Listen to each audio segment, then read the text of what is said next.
Sa gitna ng malawak na bukirin, araw-araw ay makikitang naglalakad si Ramon, isang 25 taong gulang na magsasakang masipag at puno ng pangarap.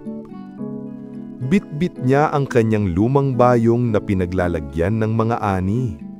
Sira-sira na, ngunit maingat niyang pinagtatagpi dahil iyon ang alaala ng kanyang ina. Hindi lahat ng yaman ay nakikita sa ginto. Minsan, nasa mga kamay na marunong magsumikap at magpasalamat. Isang hapon, nagbabadya ang bagyo. Mabigat ang langit at unti-unting kumulog sa malayo. Ngunit si Ramon, nakasombrero, nanatili sa gitna ng palayan. Binubunot ang mga huling tangkay. Ang hangin ay malakas, pero mas malakas ang kanyang loob. Kailangan ko tong tapusin. Baka bukas, wala nang matira. Lumalakas ang ulan. Ang tubig ay umaagos sa kanyang mga paa, halo ng putik at pawis. Ngunit patuloy siyang kumikilos. Sa bawat tangkay ng palay na binubunot niya, naroon ang kanyang panalangin na sana sapat ito para makatawid sa isa pang buwan. Habang pilit niyang itinatabi ang mga ani sa lumang bayong na gawa ng kanyang ama, napansin niya ang kakaiba. Sa ilalim ng kumukulog na langit, may munting sinag ng liwanag na kumikislap sa gilid ng basang bayong. Inangat niya ito at sa bawat patak ng ulan, mas lalo itong kumikintab. Isang manipis na sinulid ng ginto nakasuksok sa pagitan ng mga hibla ng bayong. Tila humihinga, tila gising na nilalang. Anong klaseng bayong to? Parang buhay. Maingat niyang tinupi ang bayong, itinabi sa kanyang dibdib at nagsimulang maglakad pauwi habang bumabagsak ang ulan ng mas matindi. Sa bawat kidlat na dumadaan, tila may saglit na liwanag na tumatagos sa loob ng bayong, parang may pusong tumitibok. Pag-uwi niya, basang-basa. Inilapag niya ang bayong sa kanyang lumang mesa. Tahimik siyang naupo sa gilid.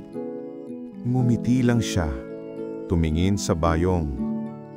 At sa gitna ng katahimikan ng ulan, tila narinig niya ang mahinang tunog ng butil na gumugulong.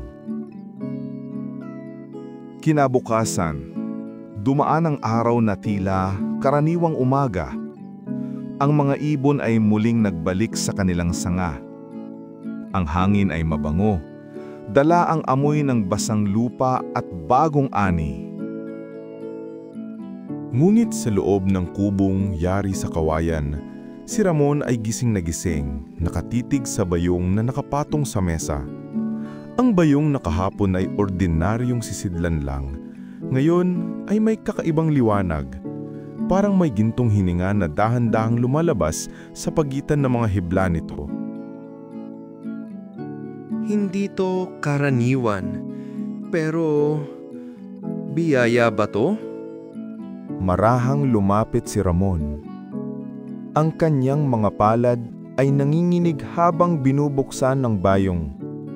At doon, niya muling nakita ang mga butil ng palay, kumikislap sa ilalim ng sinag ng araw.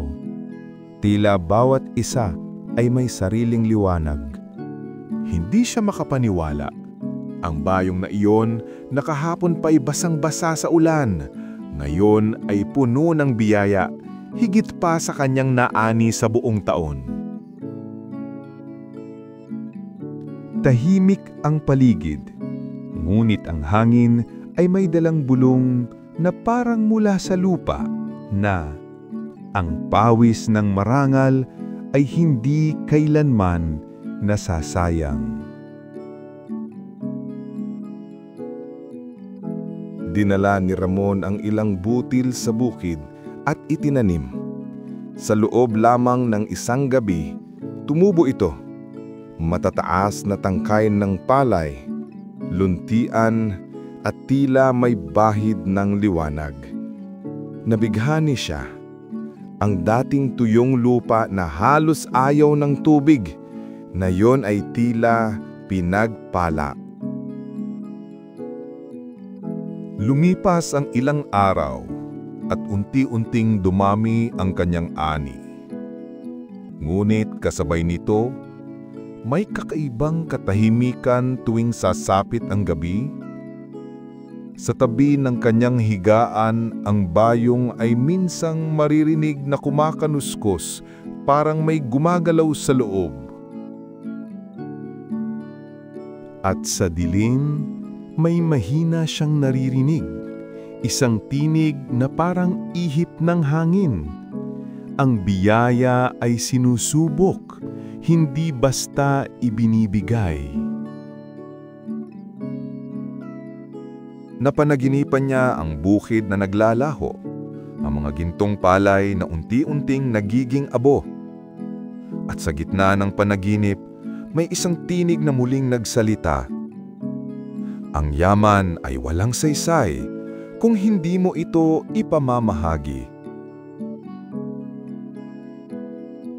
At doon, gumiti si Ramon, isang ngiti ng pag-unawa.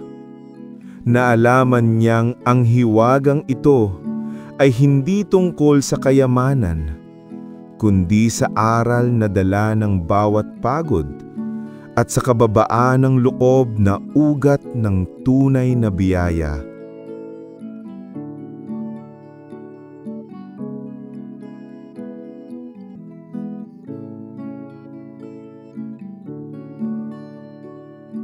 May mga biyayang dumaraan tulad ng hangin, dumadampi lamang upang turuan tayo kung paano magpasalamat.